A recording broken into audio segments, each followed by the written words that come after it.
acclame Jésus.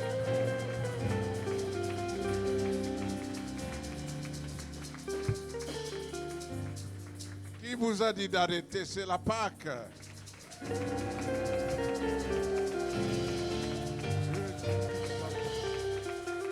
Alléluia. Est-ce que quelqu'un est dans la joie ce matin? Ta joie d'aujourd'hui doit dépasser les autres joies passées. Alléluia. Aujourd'hui, tu dois jouir d'une autre manière. Parce que tu n'es plus là où tu as été hier. Mais aujourd'hui, tu es à un autre endroit. Quelqu'un veut savoir l'endroit aujourd'hui? Et tout à l'heure, nous allons savoir où est-ce que nous sommes. Amen. Et nous voulons en tout cas chanter un petit chant rapidement parce que le temps est passé. Bon, nous irons quand nous allons aller là où nous allons arriver. Parce que nous sommes avec le Saint-Esprit. Et c'est lui qui gère toutes choses ce matin. Amen. Ne regarde pas ta montre. Hein, ne regarde rien parce qu'il y a les repas aujourd'hui. Il y a tout là. Le Seigneur est là. Si tu veux manger la semoule, attends, mets ça pour demain. Mais aujourd'hui, on mange le pain de vie. Alléluia. Est-ce que vous avez répété mon chant? Allez-y. Alléluia. Gloire au Seigneur Jésus. Merci. Merci Seigneur. Gloire au Seigneur Jésus. Prépare ton cœur. Il y a un Dieu tout-puissant, c'est Dieu.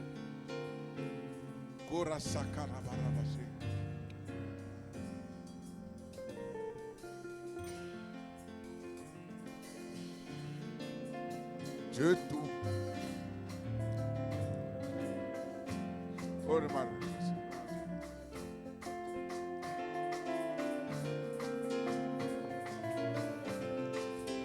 Dieu tout-puissant, car mon cœur considère tout l'univers créé par ton pouvoir. Les ciels d'azur, les éclairs, les tonnerres, l'éclair matin ou les ombres du soir. De tout mon être, alors s'élève un chant. Dieu tout-puissant, que tu es grand. De tout mon être, alors s'élève un chant. Dieu tout-puissant, que tu es grand. Et dans la boîte ou la forêt profonde, j'entends tous les oiseaux chanter. Car par les monts, la source avec son onde, livre aux filles, un chant doux et léger. Oh! Alors mon cœur redit la nuit le jour, La nuit les jours, que tu es bon, ô Dieu d'amour. Alors mon cœur redit la nuit le jour, la nuit les jours, que tu es bon, ô Dieu d'amour. et quand je songe au sublime mystère, un Dieu si grand a pu penser à moi, et que son fils est devenu mon frère, et que je suis l'héritier du grand roi. Alors mon cœur heureux redit la nuit le jour, la nuit les jours, que tu es bon, ô Dieu d'amour. Oh, Alors mon cœur redit la nuit le jour, que tu es bon, ô Dieu d'amour. est-ce qu'il y a un Dieu tout-puissant, c'est Dieu? Est-ce qu'il y a des enfants de Dieu qui croient que Jésus est puissant? Est-ce qu'il y a quelqu'un qui croit que Dieu est tout-puissant? Si tu le crois, tu acclames très fort le Seigneur de Dieu tout-puissant, qui a envoyé son fils t'appeler frère. Et quand je songe au sublime mystère, un Dieu tout-puissant a pu penser à moi, que son seul fils est devenu mon frère, et que je suis l'héritier du grand roi. Oh! Alors mon cœur dit la nuit le jour, que tu es bon, ô Dieu d'amour. Alors mon cœur dit la nuit le jour, que tu es bon, ô Dieu d'amour. Oui, alors mon cœur. Alors mon cœur dit la nuit le jour, la nuit, les jours. que tu es grand, ô Dieu d'amour. Alors mon cœur me dit la nuit, le jour, que tu es grand, ô Dieu d'amour. Alléluia, Hosanna. Alléluia, Hosanna. Alléluia, Hosanna. Alléluia, Hosanna. Alléluia, Hosanna. Alléluia, Hosanna. Alléluia, Hosanna. Alléluia, Hosanna. Alléluia, Hosanna. Alléluia, Hosanna. Alléluia, Hosanna. Alléluia, Hosanna. Alléluia, Hosanna. Alléluia, Hosanna. Alléluia, Hosanna. Alléluia, Hosanna. Merci. Merci. Serre la main de ton voisin du livre, reçois les vœux de Pâques de ce matin. Les vœux de Pâques, le Pâques c'est un déplacement. Merci Seigneur ce matin. Nous sommes arrivés avec toi et nous voulons procéder avec toi. Alléluia. Alléluia.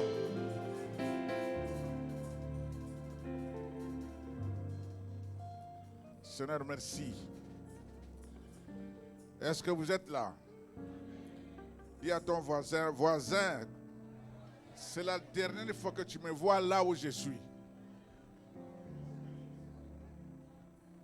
Dis-lui, c'est la dernière fois que tu me vois là où je suis. Tu me verras ailleurs. Ne me cherche plus chez moi. Je veux habiter ailleurs. Eh bien, c'est compliqué, hein? Quand on commence comme ça, quelqu'un dit, mais qu'est-ce que le pasteur veut dire? Moi, ma place est ici. Et puis, j'habite là où j'habite, n'est-ce pas? Mais alors, je vais te dire autre chose. La pensée de Dieu n'est pas nos pensées. Ce que tu es tenté de penser, Dieu pense autrement pour toi. Ce qu'il va faire pour toi, tu ne le sais pas encore, mais tu vas le découvrir. Alléluia. Tout de suite, nous allons lire la parole de Dieu pour comprendre qu'est-ce que le Seigneur nous réserve aujourd'hui. Le monde entier est en train de fêter, c'est vrai. Il y a d'autres aussi qui ne sont pas venus, je ne sais pas pourquoi ils sont allés fêter où. Mais nous voulons fêter dans la présence de Dieu. Ouvrez vos Bibles, nous allons lire la parole de Dieu. Et nous allons nous lever pour honorer cette parole. Parce que c'est la parole de vie. Alléluia. Amen. Merci Seigneur pour ta présence. Et nous allons ouvrir nos Bibles dans l'évangile de Matthieu, au chapitre 28, du verset 6 jusqu'à 10. Nous allons lire également le verset 16. Le verset 16 et 18. Jusqu'à 20. Lisons la parole de Dieu, au nom de Jésus. Je lis pour la gloire de notre Seigneur Jésus-Christ, dans le livre de Matthieu, chapitre 28, à partir du 6e verset jusqu'au 10e. Il n'est point ici, il est ressuscité, comme il l'avait dit. Venez, voyez le lieu où il était couché, et allez promptement dire à ses disciples qu'il est ressuscité des morts. Et voici, il vous précède en Galilée, c'est là que vous le verrez. Voici, je vous l'ai dit. Elles soignèrent promptement du sépulcre, avec crainte et avec une grande joie. Elles coururent porter la nouvelle aux disciples. Et voici, Jésus vint à leur rencontre et dit, « Je vous salue. » Elles s'approchèrent pour saisir ses pieds, et elles l'adorèrent.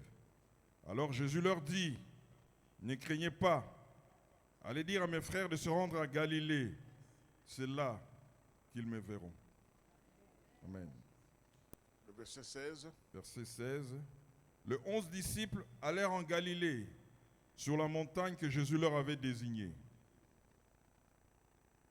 verset 20, 17. 17. Quand ils le virent, ils l'adorèrent, mais quelques-uns eurent de doutes. Jésus s'étant approché, leur parla ainsi. Tout pouvoir m'a été donné dans le ciel et sur la terre. Allez, faites de toutes les nations des disciples, les baptisant au nom du Père, du Fils et du Saint-Esprit. Et enseignez-leur à observer tout ce que je vous ai prescrit. Et voici, je suis avec vous tous les jours jusqu'à la fin du monde. Parole de l'Éternel, amen. Pouvons acclamer cette parole. Tout le monde a lu cette parole. Asseyons-nous. Seigneur, merci pour la grâce de ce matin.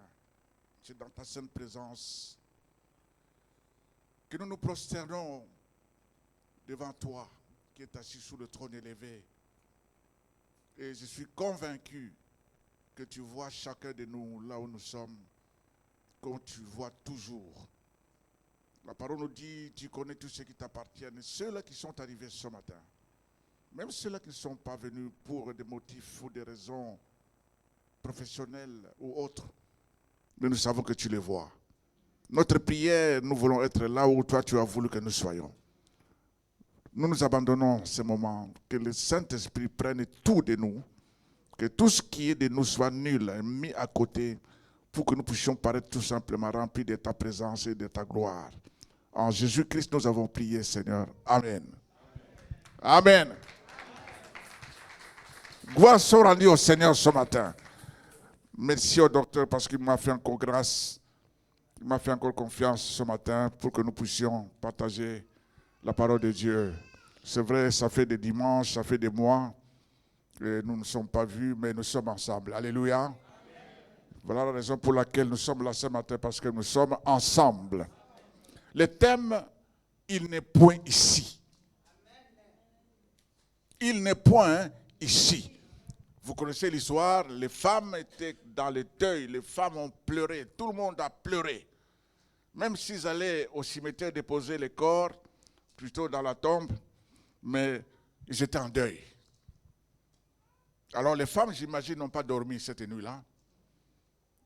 Parce qu'il y avait les sabbats. En tout cas en Israël, si vous arrivez les samedis, si tu ne termines pas tes courses à l'heure, tu vas rentrer à la maison à pied. Parce qu'à 18h pile, tout s'arrête. Alors il faut voir comment les gens courent de gauche à droite, cherchant des taxis pour rentrer à la maison. Parce que si tu rates, la cloche sonne, terminé. Tu vas rentrer à pied. Et même rentrer à pied, c'est aussi très dangereux. Alors les femmes se sont préparées ce matin-là. Non, en tout cas, ils n'ont même pas dormi. Ils disent, nous allons déposer les fleurs, nous allons déposer tout ce que nous avons préparé. Et ils arrivent là, l'ange se présente. Il dit, il n'est point ici. Mais quelqu'un pouvait dire, mais où est-ce qu'il est alors? S'il n'est point ici, nous on l'avait déposé ici. Mais la question qu'il faut se poser, vous avez déposé qui et quoi? Vous avez déposé un homme vivant ou vous avez déposé un corps? Il n'est point ici. Cela veut dire tout simplement, celui que vous avez déposé ici a vaincu la mort. Et il est ressuscité. Il est revenu à la vie. Parce que quand on est mort, on ne peut pas sortir du tombeau si on n'a pas recouvert la vie. Lazare ne pouvait pas sortir de son tombeau si Jésus ne l'avait pas appelé. Mais quand Jésus appelle, la vie entre. Et quand la vie entre, on commence la marche. Et puis on va réapparaître devant les gens, même si les gens vont fuir. Hein. Même si les gens vont fuir, mais la seule chose qui est plus importante, c'est que la vie est en vous. Cela veut dire tout simplement, il a laissé cet endroit-là qui n'était pas le sien. Ce tombeau-là, d'ailleurs, ce n'était pas le sien. Alors on l'a déposé, ils ont déposé un corps, et puis ils sont partis, revenant, pensant, non, nous allons encore aller pour embaumer, pour faire tout ce qu'on peut faire. L'ange leur dit, venez, voyez le lieu où il était couché. et allait promptement dire à ses disciples qu'il est ressuscité des morts. Ce n'était pas une porte-parole quelconque qui transmet des messages que ces femmes ne pensaient pas entendre. Ils pouvaient entendre, ils se préparaient pour entendre autre chose. Mais là, ils entendent des messages qui viennent du ciel pour leur dire, voici, il vous précède en Galilée. C'est là que vous le verrez. Voici, je vous l'ai dit. Quand Dieu dit, je vous l'ai dit, c'est à prendre. Ce n'est pas à discuter, ce n'est pas à chercher à comprendre. Alors il dit, voici, je vous l'ai dit. Elles s'éloignèrent promptement du sépulcre, avec crainte, avec tremblement, mais aussi avec joie. Et elles coururent porter la nouvelle aux disciples. Et voici, Jésus vint à leur rencontre et dit, je vous salue. Jésus salue quelqu'un ce matin, parce qu'il est ici. Il n'est pas parmi les morts, il est parmi nous parce qu'il est ici. Ceci voulait dire, c'est la fin du deuil. C'est la fin, c'est le début de l'espérance. Les femmes étaient en deuil, mais le ciel leur a réservé autre chose. Le ciel te réserve autre chose, toi qui pleures. Ce matin, sache que le Seigneur est ressuscité et il a promis, il est avec toi jusqu'à la fin des temps. Est-ce que quelqu'un peut l'acclamer pour cette pensée-là?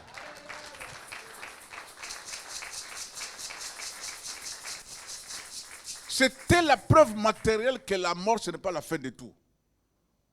La mort, c'est la fin pour un corps, mais ce n'est pas la fin pour la vie. Parce que la vie est continuelle.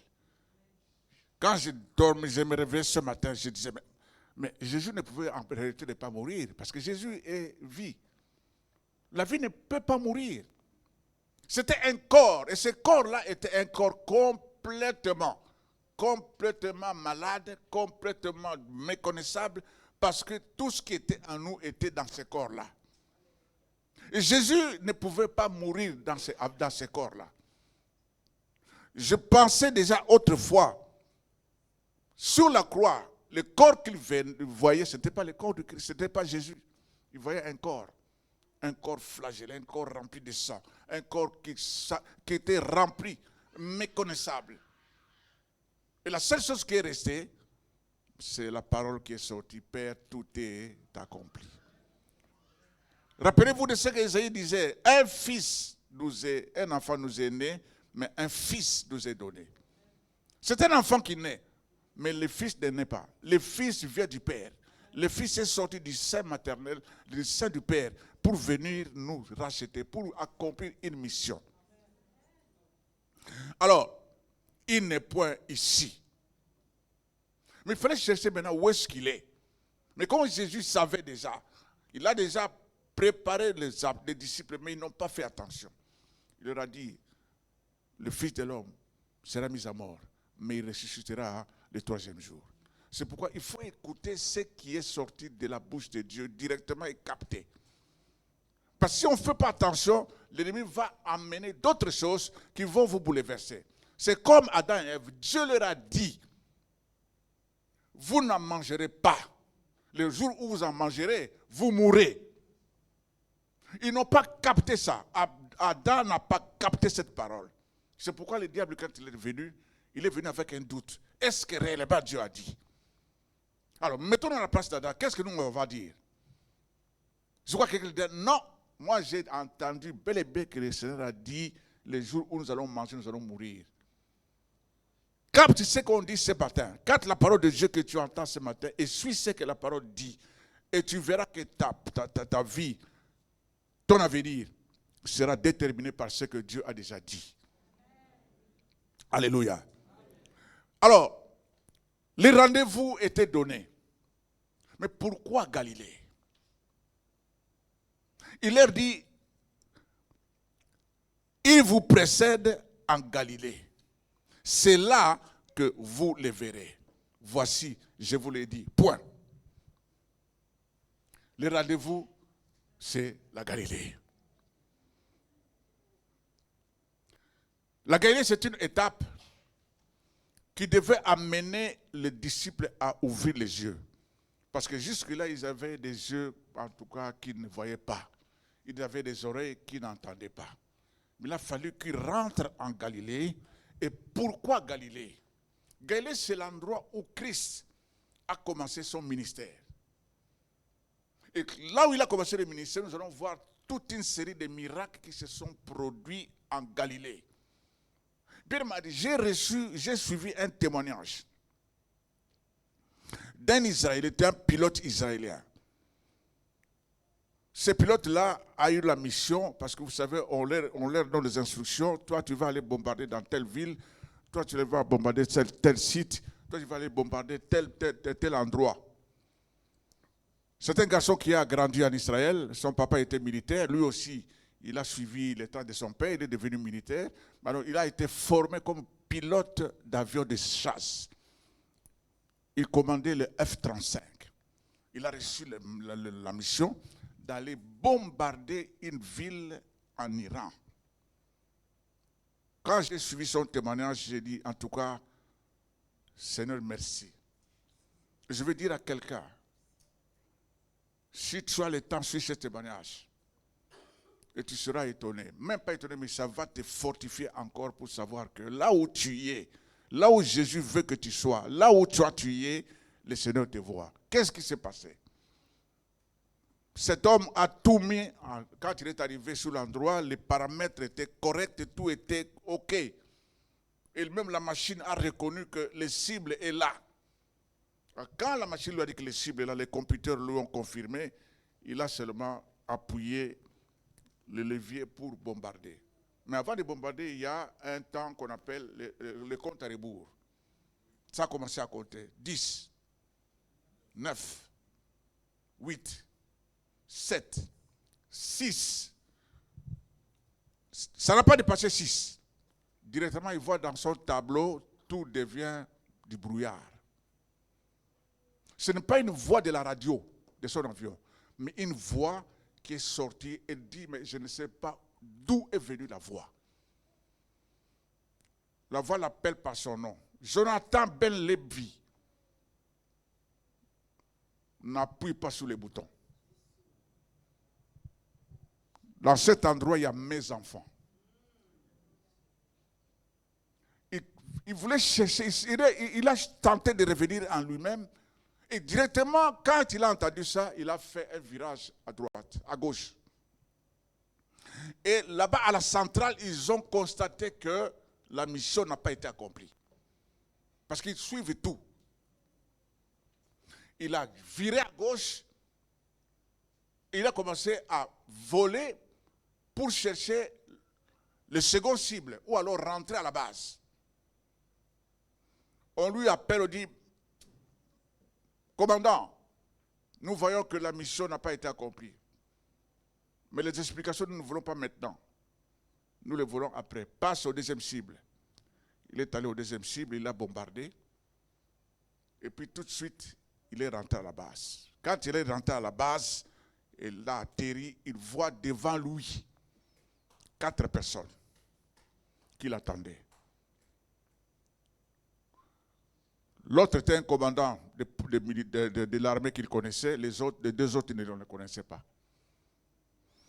Il descend de l'escalier, on lui dit, monsieur, suis-moi. Le monsieur, suivez-nous. Il va les suivre. On lui dit, nous voulons que tu fasses tout de suite le épilogue de la mission. On les fait asseoir. Nous savons que tu as raté l'objectif. Mais nous voulons avoir des explications claires. Si c'était l'appareil ou c'était par omission volontaire. Il a commencé à expliquer, comme je vous l'ai dit. Il dit, j'ai entendu le compte à rebours. Mon doigt était sous le bouton pour appuyer. Mais j'ai entendu une voix qui me disait, ne le fais pas. Il y a mes enfants à cet endroit. Vous savez, pour les soldats, ça ne peut rien signifier. Un chrétien peut comprendre cette voix-là qui vient. Mais un chef qui a donné des ordres pour qu'on puisse tuer des gens, ne pouvait pas comprendre. Jamais. Alors, qu'est-ce qui va se passer? C'était un long témoignage, mais je prends le coup pour rentrer dans les messages. Il a fait le compte, l'épilogue, il a tout expliqué, mais il lisait dans le visage de ces responsables-là qui n'acceptaient pas. Et la sentence devait tomber. Vous savez, la sentence pour ça, c'est dans l'armée, même si tu tournes le dos devant l'adversaire, on te tue directement. Alors, qu'est-ce qu'on va le faire? On l'amène dans une cellule de 2 mètres sur 3. Il était là seul, avec rien à main, seulement une lumière au-dessus, une lumière comme ça. Il reste là, il se pose des questions. Bon, j'attends un avocat de l'armée pour que je puisse me défendre. Avant que l'avocat arrive, quelqu'un est entré. Quelqu'un tentait lui a expliqué, voilà ce que j'ai dit, ce que j'ai vécu, je l'ai raconté aux 4 personnes. Et l'autre lui dit, il est venu avec des papiers, avec un computer. Dans le computer, l'avion avait enregistré une silhouette. C'est clair dans le computer. Mais il ne pouvait pas définir que c'était un homme, mais une silhouette avec une signature informatique. Le monsieur dit, mais je vois ça, mais je ne comprends pas c'est quoi. Le pilote dit, moi j'ai tout expliqué, c'est que j'ai vu, ce que j'ai entendu. Mais la voix n'était pas enregistrée, mais seulement la silhouette. Bref, le monsieur aussi est parti. Après, il est resté là, calme, il ne savait pas qu'est-ce qui va lui arriver. Il voit la lampe va clignoter 3 fois, pam, pam, pam. Et puis, il n'y a plus de lumière. Bien le maire. On va m'exécuter dans l'obscurité ou comment? Pendant qu'il pensait, pendant qu'il cherchait à comprendre, une autre lumière apparaît dans la cellule. Bien aimé, quand nous prions, sachez que Jésus nous écoute. Je veux dire à quelqu'un, ne joue pas avec la prière. Quelqu'un apparaît, et puis c'est comme si on l'a déplacé de là où il était, on l'a mis dans une autre cellule où il voit tout un village. Il voit tout un village, et il voit dans une maison une poignée de personnes. Un groupe de gens avec des mamans tenant leurs enfants, les cachant en tout cas en dessous de leurs robes, et les parents, les papas qui étaient là debout, qui ne savaient pas faire, mais tous étaient en prière. Et puis il voit une jeune fille de 10 ans. C'est une fille de 10 ans qui était en train de prier fort. Il priait pour l'Irak, plutôt l'Iran, il priait pour Israël, il priait encore, il dit, Seigneur, que le pilote qui va bombarder, nous on ne le connaît pas, lui aussi ne nous connaît pas, mais fait qu'il ne fasse pas ce qu'il veut faire. Et le Seigneur va lui dire, Jonathan, tu as entendu? C'est pourquoi j'ai interdit pour que tu lâches une bombe pour tuer les miens qui étaient là en train de prier. Bien, mais quand tu es ici ou chez toi, sache-le aujourd'hui que le Seigneur voit, que le Seigneur entend, parce que le Seigneur te connaît. Ce que le monde est en train de fêter aujourd'hui, ce n'est pas une histoire, mais c'est une vérité. Et la vérité, c'est lui-même qui est la vérité. Il veut que nous connaissions la vérité pour que la vérité nous affranchisse. Laisse que la vérité affranchisse quelqu'un ce matin. Où est-ce que nous devons aller? Et qu'est-ce que ça finit comment? Le témoignage, je termine par là. Le Seigneur va lui dire, ce que tu étais, maintenant tu comprends qui tu dois devenir. Ta mère a grandi en Galilée, toi-même tu as grandi en Galilée, et aujourd'hui, ta vie change. Le Seigneur dit, tu ne seras plus la même personne. Et un temps après, la lumière est partie, et il est resté là, mais la décision était toujours là. Le cour martial avait déjà décidé pour des choses comme ça. Ils ne peuvent pas comprendre que c'est des choses bibliques dans l'armée, non. C'est la loi. Il restera pendant 3 heures ou 4 heures. On veut lui dire, tu as une visite autorisé. Il attend, il voit un pasteur qui entre. Le pasteur David est entré. Il lui dit, mon frère Lévi, un frère m'a appelé pour dire qu'il a reçu de la part du Seigneur un message qu'il y avait quelqu'un en prison qui a besoin de quelqu'un pour s'adresser à lui. Et moi je viens, dis-moi tout ce qui s'est passé. Il a encore répété tout ce qu'il a vu. Le pasteur a prié pour lui. Le pasteur a dit, écoute bien.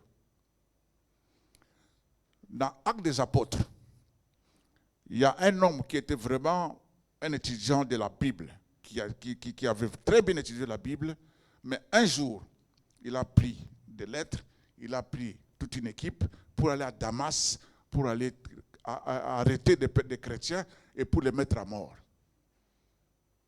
Et cet homme-là ressemble à toi. Tu as pris ton avion, tu as volé, ce sont les instructions que les chefs t'ont données pour aller tuer. Mais les miens, on ne peut pas les tuer. Il lui a donné une Bible. Il a commencé à lire la Bible. Il a lu les 4 évangiles en un temps record. Il a compris, il dit, ce qu'on m'enseignait, ce qu'on avait pris, ce qu'on avait appris à l'école. Mais le Yeshua que moi j'ai entendu et que j'ai vu de mes yeux, ce n'est pas ce que nous on apprenait. Ce n'est pas ce que nous on a connu, mais je l'ai vu en personne. Il vous précède en Galilée. Alors la Bible nous dit quoi? La Bible nous dit au verset 10, ne craignez point. Alors Jésus leur dit, ne craignez pas, allez dire à mes frères de se rendre en Galilée. Jésus appelle les siens les frères. C'est pour dire que c'est une nouvelle phase de la vie chrétienne qui commence. Ils ont appris des choses dans un temps record. Ils étaient à l'université de Jésus, mais c'était vraiment 3 ans seulement, insuffisant. C'est pourquoi ils n'ont rien compris. Mais il a fallu que Jésus les ramène encore en Galilée pour qu'ils apprennent et pour qu'il leur donne des instructions. Qu'est-ce que la Bible nous dit? L'évangile devrait naître en Galilée. En ce moment-là, il a fallu que l'évangile et les instructions divines puissent être transmises aux disciples qui l'ont suivi. Parce qu'ils étaient tous découragés. Parce que les autres même sont rentrés au village. Parce que ce qu'ils attendaient, ils ne l'ont pas vécu. Ils ont vécu plutôt que la mort. Ils n'ont vécu que le deuil. Ils avaient peur de la passion du Christ. Comment est-ce qu'on le frappait? Ils disaient, mais ce n'est pas possible. C'est lui qui a ressuscité les morts. Comment est-ce qu'il peut s'abandonner comme ça? Que les simples Romains puissent le traiter de cette manière. Mais ils ne savaient pas que Jésus était d'accomplir la volonté de Dieu. Laisse que la volonté de Dieu s'accomplisse dans ta vie. Même s'il y a des épreuves, ça ne veut pas dire que Dieu veut que tu souffres. Dieu est en train de te tester. Dieu est en train de voir jusqu'à quand tu vas résister. Mais résiste avec lui parce qu'il est avec toi. Si tu es conscient que Jésus est avec toi, résiste avec lui. Ne cède pas à tout ce que tu peux entendre. L'évangile devrait être à ce moment-là. Mais où? Dans un endroit bien précis. Là où la mission de Christ a commencé. Là où il a fait des miracles. Là où il a changé l'eau en vin. Là où il a fait la pêche. C'est dans le lac de Galilée. Partout où il est passé en Galilée, il n'y avait que des miracles. Maintenant, il fallait que les apôtres comprennent, ou les disciples comprennent, que maintenant c'est notre tour. Parce qu'il a dit, celui qui croit en moi fera ce que j'ai fait, il en fera aussi des plus grandes. Alléluia. Galilée était appelée Galilée des nations.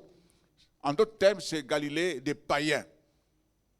Donc dans cette ville-là, il y avait des païens, il y avait des gens qui n'étaient pas des juifs, il y avait des gens qui étaient des juifs, mais on l'appelait Galilée des nations parce que toutes les nations étaient représentées dans Galilée. Et c'est là où Jésus a choisi que ses apôtres aillent apprendre maintenant comment aller, et avec qui aller, et avec quoi aller.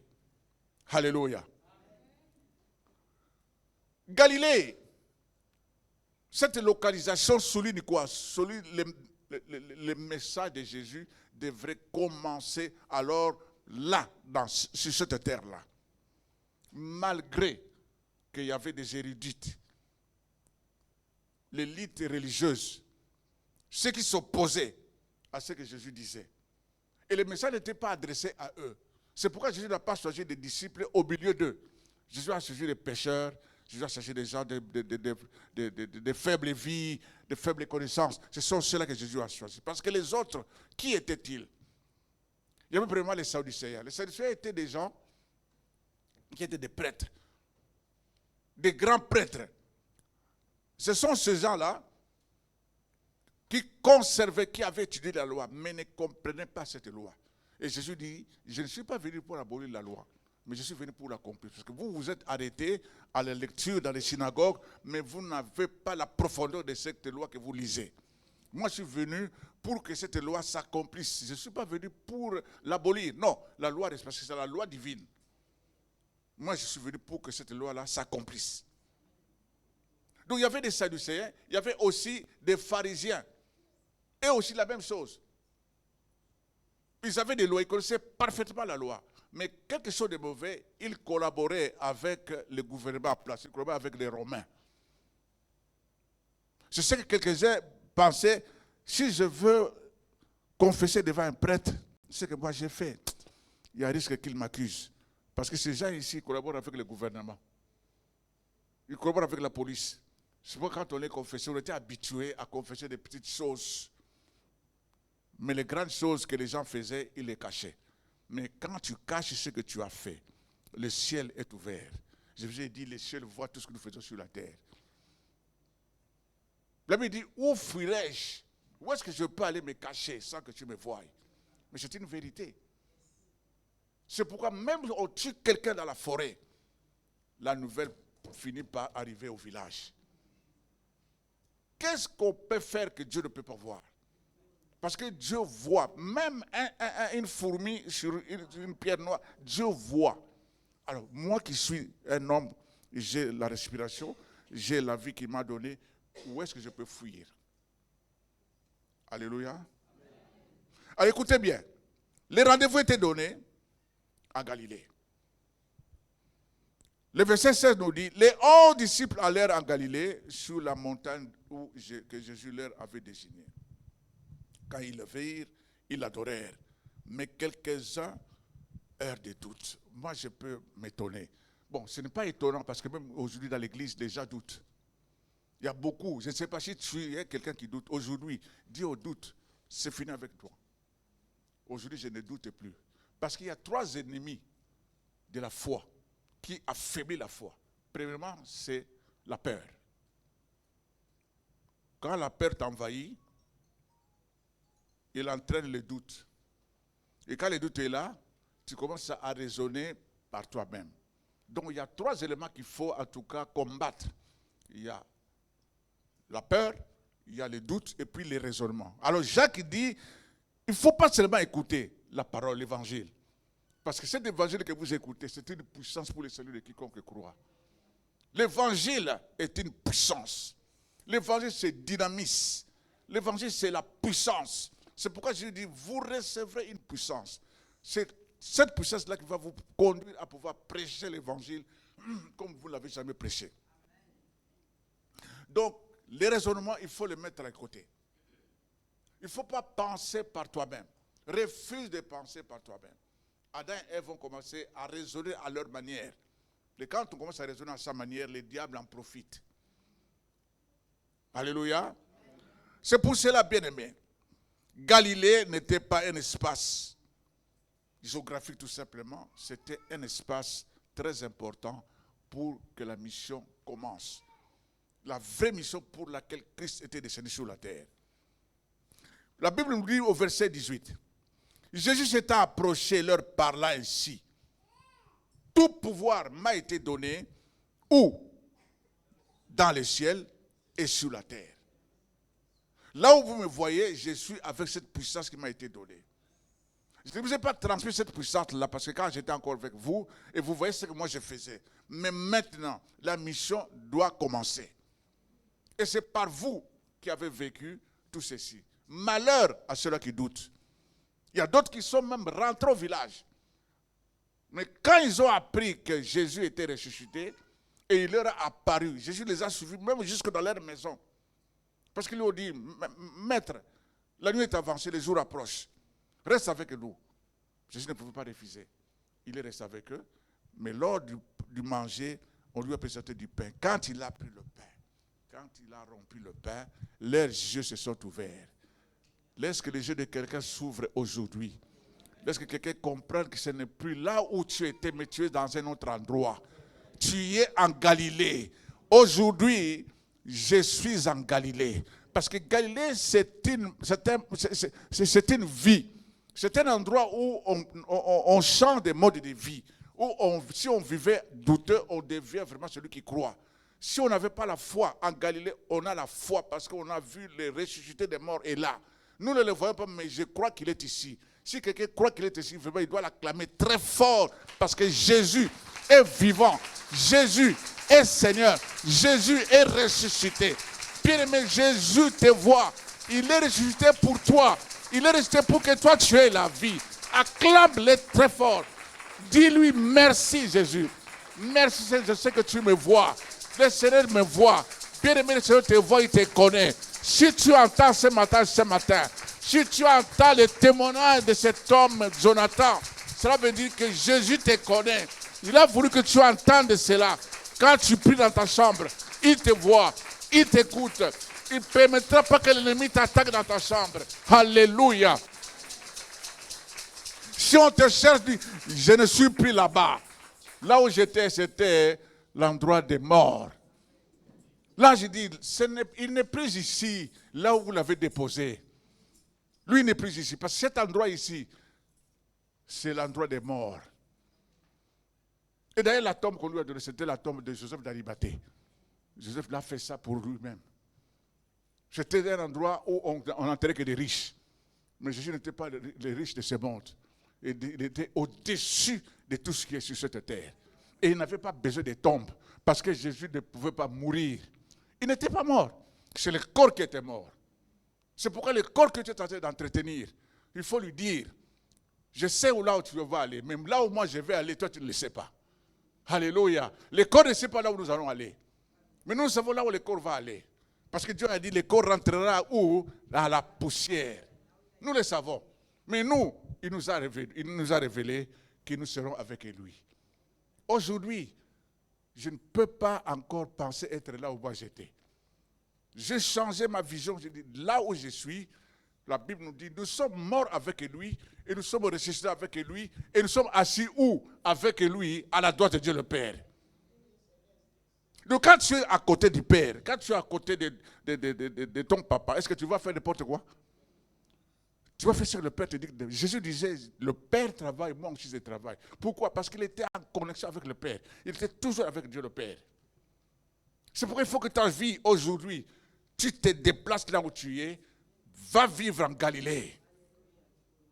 Notre place pour la vie, dès aujourd'hui, c'est dans Galilée. Les rendez-vous n'étaient pas donnés à Nazareth. Ce n'était pas à Bethléem, mais c'était dans Galilée. Qu'est-ce qui s'est passé en Galilée? On va nous lire.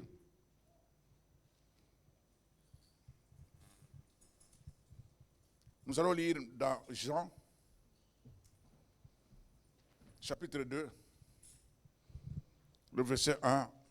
C'est long, jusqu'à 11. Mais tu peux lire ça, on peut lire rapidement.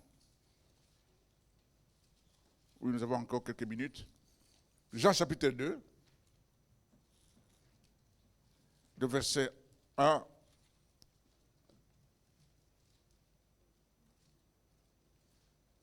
J'ai lu pour la gloire de notre Seigneur Jésus-Christ. Dans le livre de Jean, chapitre 2, à partir du 1er verset jusqu'au 11e verset. 3 jours après, il y eut de noces à Cana, en Galilée. La mère de Jésus était là, et Jésus fut aussi invité aux noces avec ses disciples. Le vin ayant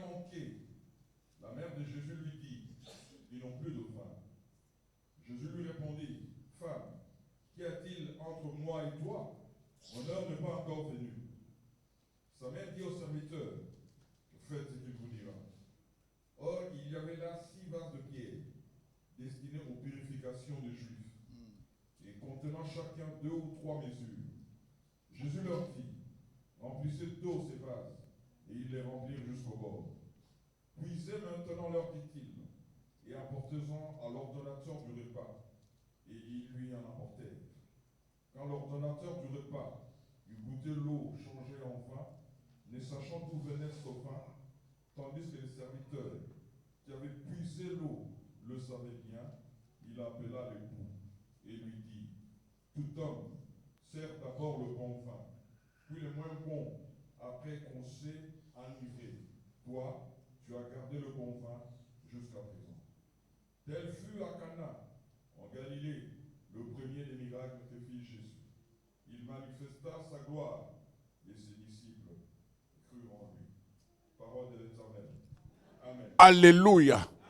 La Bible dit clairement, et celui qui dit et qui écrit, c'est celui qui a vécu tout ceci avec Jésus, à côté de Jésus. La Bible nous dit, lui-même, il mettait sa tête sur sa poitrine. Donc, il ne pouvait pas dire le contraire. Il a dit des choses claires. Tel fut à Cana en Galilée, le premier des miracles que fit Jésus. Il manifesta sa gloire et ses disciples crurent en lui. Ces mêmes disciples qui ont cru en lui. Mais quand il est ressuscité, ils ont douté. Mais ce qui compte pour nous ici, pourquoi le premier miracle, le mariage? Pourquoi le premier miracle? C'est pourquoi je dis à quelqu'un, cette année, il y aura des mariages. N'est-ce pas, docteur? Il y aura des mariages cette année. Mais l'année prochaine, ici, quelqu'un va se marier. L'année prochaine, quelqu'un sera fiancé. L'année prochaine, quelqu'un viendra dire au docteur, voici mon fiancé. Quelqu'un viendra dire au docteur, voici ma fiancée. Je vois, il n'y a personne. S'il y avait quelqu'un ici, il allait acclamer, se mettre debout et acclamer Jésus. Et prendre la parole. Moi, j'ai parlé. Moi, j'ai dit. Parce que Jésus veut en Galilée, le premier miracle, c'est le mariage. C'est le mariage. Parce que le mariage, c'est une institution divine. Ce ne sont pas les parents. Ce ne sont pas les parents. Ce n'est pas l'État. Mais ça vient du ciel. C'est la volonté de Dieu. Le mariage sera célébré. Le premier miracle que Jésus a commencé, c'est le mariage. Et deuxième miracle encore, la tempête apaisée. Ça, vous allez lire même à la maison, dans Matthieu 8, versets 23-26. Notez ce qui note. Matthieu 28, Matthieu 8, pardon. Matthieu 8, versets 23-26. Vous allez lire ça à la maison. Mais je vais vous lire quelques passages en passant pour que vous compreniez que Jésus, devant la tempête, il n'y a pas photo, comme on dit. Parce que lui, il est maître. Il est le Seigneur des Seigneurs. Il est le Seigneur, il est le roi des rois. Il est le prince de paix. Nul ne peut se comparer à lui. La Bible nous dit, lorsqu'il fut sur l'autre bord dans le pays des Gadaréniens. D'abord, ça commence au verset 23. C'est lui qui a dit, passons de l'autre côté. Dans d'autres évangiles, il a dit, passons de l'autre bord. La Pâque, c'est le passage de l'autre bord. La Pâque, c'est quitter là où j'ai été, avec toutes mes préoccupations, avec toutes mes tempêtes, avec tous mes soucis. Le Seigneur m'attend en Galilée. C'est pourquoi j'ai dit, moi je ne suis plus là où j'ai été hier ou avant-hier. Je suis ce matin en Galilée. Parce qu'en Galilée, le Maître est là. En Galilée, je veux apprendre encore parce qu'il a dit, tout pouvoir m'a été donné. La Bible nous dit quoi? La Bible nous dit, et voici, il s'éleva sur la mer une si grande tempête que la barque était couverte par les flots. Et lui, il dormit. Les disciples s'étant approchés, le réveillèrent et dirent, Seigneur, sauve-nous, sauve-nous, périssons, nous périssons. Il leur dit, pourquoi avez-vous peur, gens de peu de foi? Je vous ai donné des éléments qui affaiblissent la foi, la peur. Si tu te laisses entraîner par la peur va entraîner les doutes. Tu vas oublier tout ce que tu as entendu, tu vas oublier tout ce que tu as été enseigné ici en ces lieux. Tu vas oublier tout ce que tu as appris. Et tu vas commencer avec tes propres raisonnements. Comme il y a beaucoup de chrétiens aujourd'hui. Ils attendaient. Alors la peur a envahi parce qu'ils entendent les autres se dire, tu ne vois pas que les années passent. Tu ne vois pas que tu perds ton temps à l'église. Tu vas toujours à miel, qu'est-ce que tu vas avoir là-bas? Et quand tu commences à entendre des choses comme ça, tu laisses ton oreille entendre des choses comme ça, la peur va t'envahir, les doutes aussi prendront sa place, et tu commenceras à raisonner selon toi-même. Alors que la Bible dit, n'écoutez pas seulement, pour ne pas être dominé par des faux raisonnements. Écoute ce que tu écoutes, mais en pratique. Quand on te dit, venez prier, viens prier. Quand on te dit, lis la parole, lis l'évangile, parce que c'est une puissance pour le salut de quiconque croit.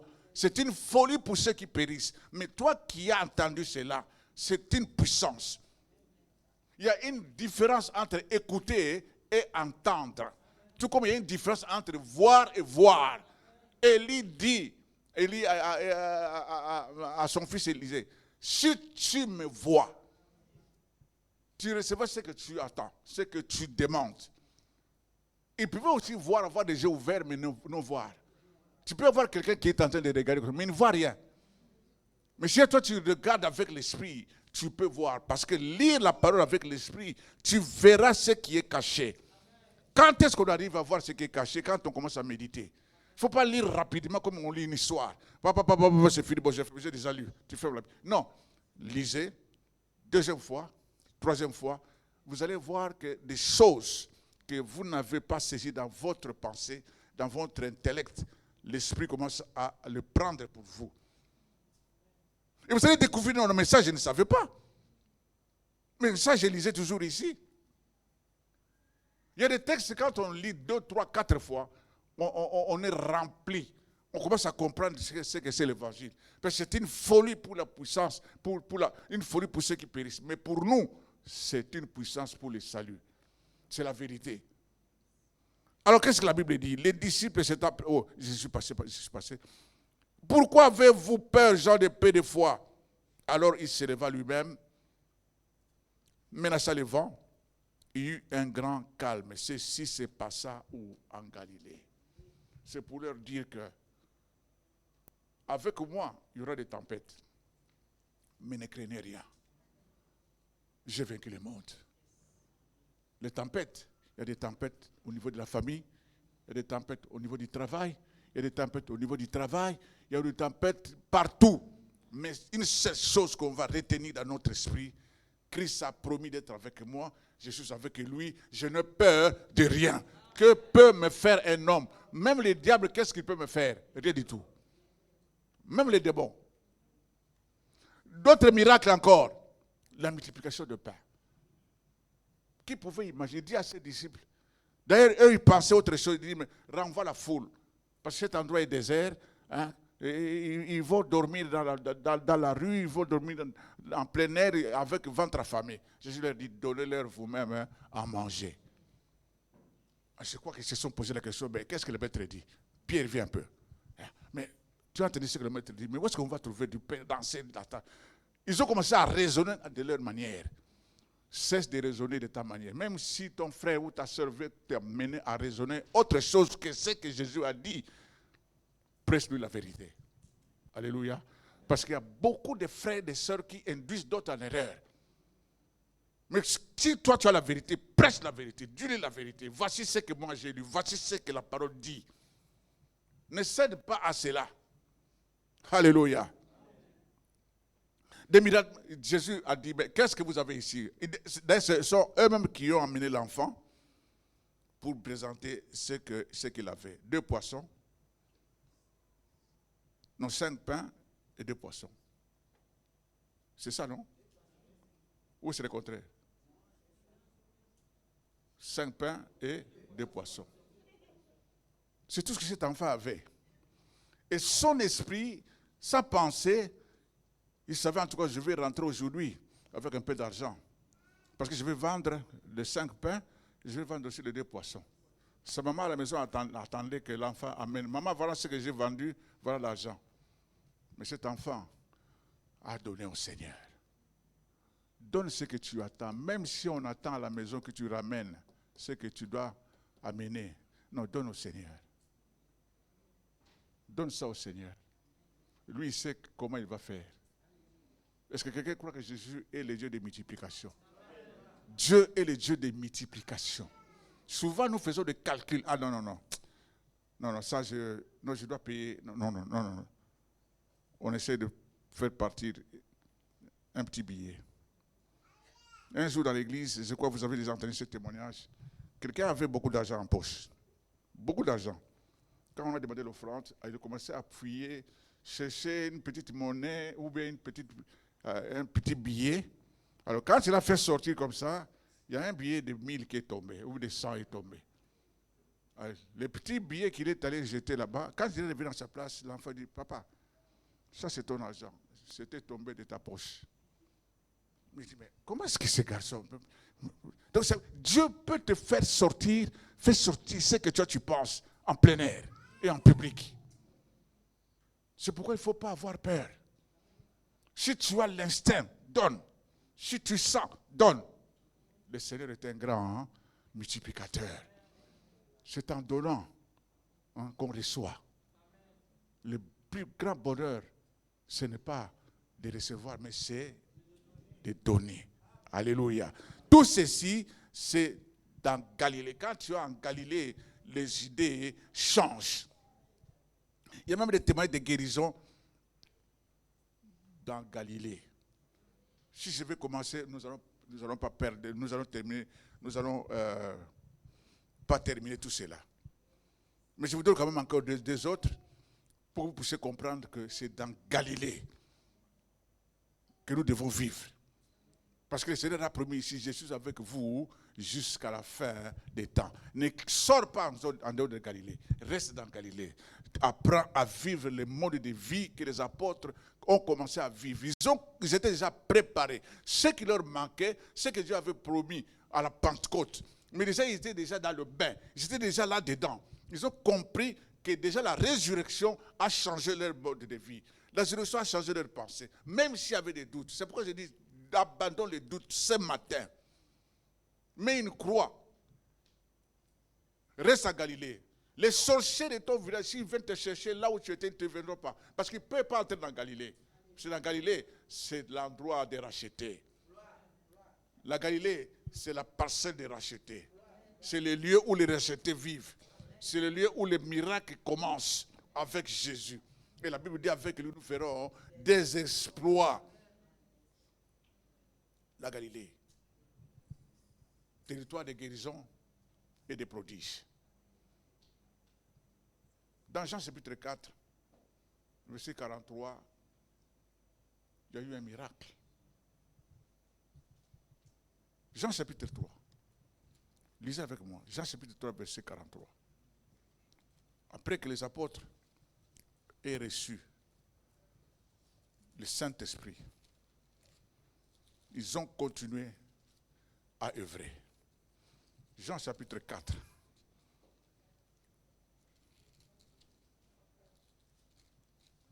Alléluia. Quelqu'un avec moi? Est-ce que quelqu'un avec nous? Oui, nous sommes en Galilée. Hein? Si toi, tu n'es pas là, en tout cas, il faut faire tout pour nous rejoindre. Dis à ton voisin, mon frère, je ne suis plus là où j'étais. Ma place, c'est maintenant dans Galilée. Dis-lui ça, dis-lui ça, dis-lui ça. Ne faut pas avoir peur. Il ne te fera rien. Dis-lui, ma place, ce n'est plus là où tu me connaissais. Ma place aujourd'hui, c'est dans Galilée. Parce que le maître est ressuscité. Il m'a invité en Galilée. Il a dit de le rejoindre en Galilée. C'était un ordre. Rejoignez-moi en Galilée. Il nous a précédés déjà. Pour que ça ne soit pas... S'il venait et que lui, il apparaissait au milieu d'eux, ils allaient encore avoir peur. Mais lui, il les a précédés. Jésus t'attend en Galilée, mon frère. Jean chapitre 4, verset 43, la Bible dit quoi? Où est mon Dieu?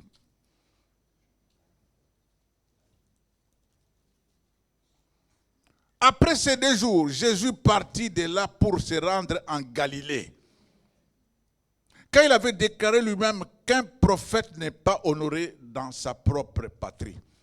Lorsqu'il arriva en Galilée, il fut bien reçu des Galiléens qui avaient vu tout ce qu'il avait fait à Jérusalem pendant la fête, car eux aussi étaient allés à la fête.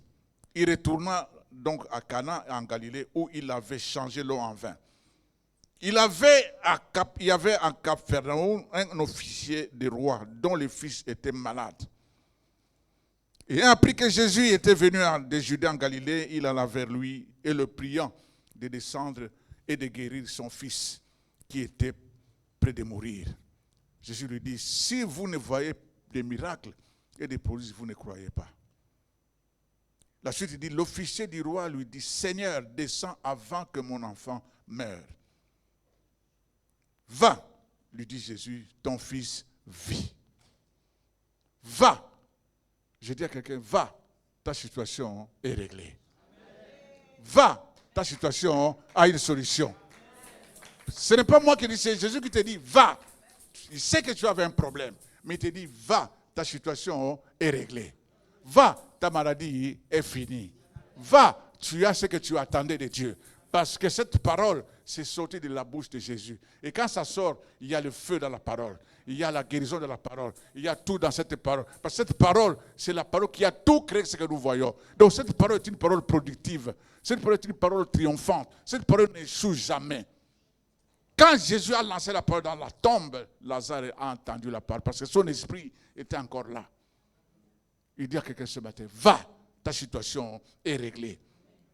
D'autres miracles se sont faits en Galilée pour comprendre que le meilleur endroit pour vivre, toi qui attends un miracle, nous tous nous attendons un miracle, c'est dans Galilée. Alléluia. Je vous donne un peu de témoignage de moi-même. Il a fait froid ces derniers temps d'une manière terrible. Je crois ici vous l'avez vécu. Là où moi j'étais, il faisait froid, même les gens de la ville s'étonnaient, mais cette année, ce n'est pas possible. Mais pourquoi il fait froid comme ça? Il s'étonnait. L'année passée, j'étais là, mais ce n'était pas comme cette année. Alors, qu'est-ce qui est arrivé? J'ai eu froid dans mes côtes. J'ai eu froid vraiment dans les corps. Jusqu'à ce que j'ai quitté même la chambre, j'ai dormi même au salon. Parce que dans la chambre, je ne peux pas, il fait froid, il y a l'humidité. J'ai soufflé, j'ai dit, mais qu'est-ce que je dois faire? J'ai appelé le médecin, il dit, il faut que tu viennes pour qu'on puisse faire des examens, pour qu'on voie ce qu'on peut faire. Et j'avais peur. Mais quelquefois, j'ai résisté, dit non, moi qui prêche la foi, je dois être dans la foi. Je vous dis, Dieu nous écoute. Comme je vous ai démontré, je vous ai expliqué les témoignages. Dieu écoute. Ne doute point, Dieu écoute. Qu'est-ce qui va se passer quand j'ai terminé ma prière? Je vois devant moi comme une lumière, comme une plaque. Mais cette plaque-là est illuminante. Il y a une lumière. Et dans la lumière, je vois Actes 7, 33. Quelqu'un ouvre Actes des Apôtres, chapitre 7, verset 33. Et qui nous lit ça à haute voix. Actes 7, 33 et 34. C'était clair, c'était illuminé. Vraiment, je voyais comme la lumière comme ça. J'ai dit, il faut que je lise. Actes des Apôtres, chapitre 7, verset 33. Qu'est-ce que Dieu dit? Alléluia. J'aimerais que tu te lèves pour lire cette parole-là. Cette parole est pour toi. Alléluia. Actes des Apôtres, chapitre 7, versets 33 à 34. Oui. Le Seigneur lui dit, ôte tes souliers de tes pieds, car le lieu sur lequel tu te tiens est une terre sainte. Je veux la souffrance de mon peuple qui est en Égypte. J'ai entendu ses gémissements et je suis descendu pour les délivrer. Alléluia. Maintenant, va, je t'enverrai en Égypte. Continue. C'est Moïse. Ils avaient régné en disant, qui t'a établi chef et juge, c'est lui que Dieu envoya comme chef et comme libérateur avec l'aide de l'ange qui lui était apparu dans le buisson. Alléluia. Ôte tes sandales de tes pieds. Cet endroit où tu te tiens, c'est un endroit saint. Ne porte plus les mêmes sandales en Galilée. Ne porte plus les mêmes chaussures en Galilée. Parce que cet endroit, c'est un endroit saint. Dieu a entendu. C'est pourquoi j'ai dit, il y a entendre et écouter. Dieu a entendu le pleur. Je pleurais. Je ne comprenais pas parce qu'il me faisait très mal. Ajouter à cela le mot des dents. Donc, 2 mots, une nuit. Et le matin, je suis allé juste chercher un dentiste pour qu'on m'arrache ces dents-là. Il y a des gens qui ont souffert des dents, ils savent. Mais ce qui était très important pour moi, c'est que le Seigneur a dit. Il a entendu mes pleurs et il a vu mes larmes. C'est pour dire que Dieu entend tes pleurs. Mais ce matin, il dit, ne pleure plus. Quitte le deuil. Ne pleure plus. Ne pleure plus, n'aie pas peur. Il est avec nous parce qu'il nous a envoyé, appelé où? En Galilée. Alléluia. Alléluia. Et je vais conclure tout simplement. Je vous donne ces devoirs que vous allez lire parce que quand vous allez lire, vous allez comprendre. Avec lui, qu'est-ce que nous avons? Avec lui, nous avons tout ce qu'il a déjà été préparé pour nous. Allez lire cet après-midi dans Éphésiens chapitre 1, à partir du verset 4 jusqu'au verset 13. Lisez. Lisez et proclamez. Lisez et priez. Vous allez découvrir qu'est-ce que nous avons avec lui et en lui. Qu'est-ce que nous avons par lui et qu'est-ce que nous avons de lui. Je répète. En lisant, vous allez découvrir qu'est-ce que nous avons de Jésus, qu'est-ce que nous avons par lui et qu'est-ce que nous avons aussi de lui. Éphésiens 1, 4 à 17. Vous allez trouver là-bas tout ce que vous allez voir là où c'est écrit en lui. Ce qui est écrit en lui, prenez ça pour vous. C'est parce que cela vous est destiné. Alors nous allons prier. Le Seigneur nous veut en équilibre, bien-aimés. Je vous dis, le mois d'avril, c'est le chiffre 4. Le chiffre 4, c'est un chiffre d'équilibre. Jésus a voulu que ses apôtres soient en équilibre. Parce que lui, il devrait partir, mais il voulait le laisser équilibré, assis. Il ne pouvait pas le laisser encore dans le deuil, comme Jacob est resté dans le deuil pendant des années.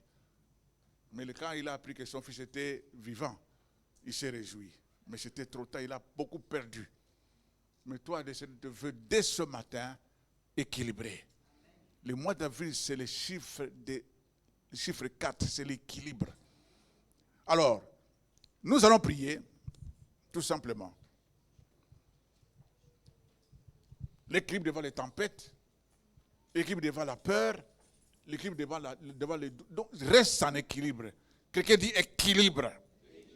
Ce matin, je me positionne en équilibre. Ce matin, je ne suis plus là où j'ai été. Là où j'ai été déséquilibré. Mais ce matin, je me positionne dans un endroit équilibré. Dans un endroit où je trouve l'équilibre. La seule chose, j'enlève mes chaussures de mes pieds. Je reste équilibré. Je veux marcher comme un équilibré.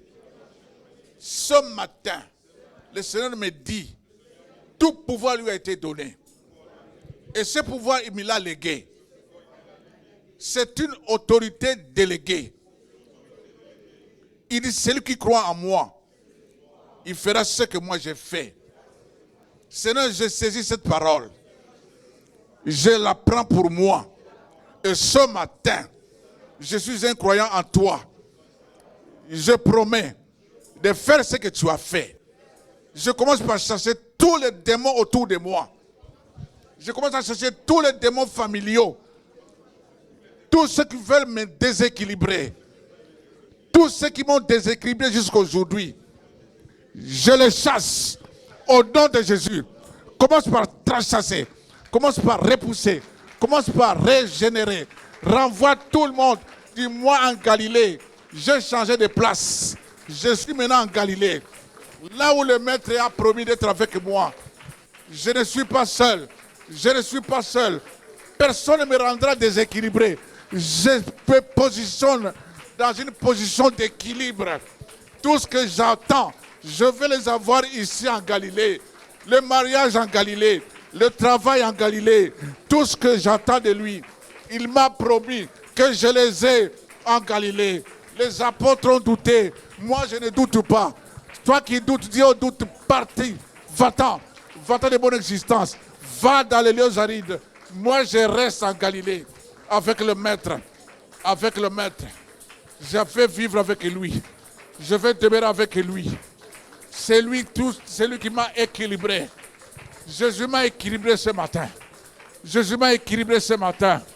Jésus m'a équilibré ce matin. Sois équilibré, ne prends pas ça prends ça au sérieux, bien-aimé. Prends ça au sérieux. Tu étais déséquilibré. On te voyait faire des choses. On te croyait chrétien. On te croyait vraiment un enfant de Dieu, mais tu étais déséquilibré. La résurrection est venue te transformer. La résurrection pour que tu reprennes l'équilibre. Jésus marche avec les équilibrés. Jésus marche avec les enfants debout. Jésus avec ceux qui croient à lui. Oh Seigneur, merci. Seigneur, merci, merci, merci Seigneur. Merci ce mois. C'est le mois de la résurrection. Je suis ressuscité avec lui. Je me suis assis aujourd'hui avec Jésus à la droite de Dieu le Père. Ma vie est avec lui. Ma vie est cachée dans les cieux avec lui. Je vais vivre avec lui. Je vais vivre avec lui. Proclame cela et tu verras la gloire de Dieu. La gloire de Dieu. La gloire de Dieu qui s'est manifestée lors du mariage de Cana. La gloire de Dieu est là. La gloire de Dieu est là. Reste équilibré. Ne permets plus, même s'il y a une tempête, tu as le pouvoir de dire à la tempête, tais-toi. Même s'il y a un vent, tu as le pouvoir de dire au vent, tais-toi. Parce que tu es équilibré. Regardez bien même dans le naturel. Si quelqu'un est déséquilibré, si un vent vient, il peut même tomber. Regardez même dans le naturel. La Bible nous dit, la nature ne vous enseigne pas. Si tu restes un pied comme ça, mais si l'un vent arrive, qu'est-ce que tu vas faire? Tu ne resteras pas debout, tu vas tomber. Mais tiens-toi bien. Dis à l'ennemi, comme tu me vois, je suis debout. Parce que ma vie n'est plus avec moi, ma vie est cachée avec lui dans les lieux célestes. Et là où il est assis à la droite de Dieu le Père, moi aussi, je suis assis avec lui. Donc avant que tu m'attaques, il faut que tu le déplaces. Mais comme lui ne peut pas se déplacer, moi je te déplace. Au nom de Jésus-Christ de Nazareth, quitte ma vie, quitte mon existence, quitte ma famille, quitte mon travail, quitte ma maison. Au nom puissant de... Quand il est là, l'atmosphère change rapidement.